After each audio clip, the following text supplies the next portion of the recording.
渔民咧抗议，几年来安南区因为拖桥仔场造成土粉蓬蓬涌，水源被污染，沙巴鱼、蚵仔拢饲袂完，要求市政府爱找出原因来照顾渔民。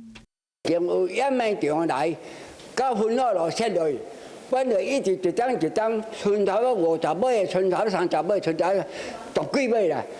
过来蛤蟆放落也是拢也得巧伊啦。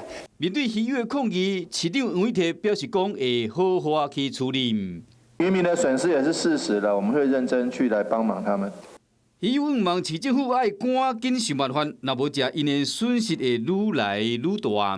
Hello， 我是庄慧琪。想要抢先掌握最及时的新闻资讯吗？赶快订阅、按赞、开启小铃铛，锁定华视新闻 YouTube 频道。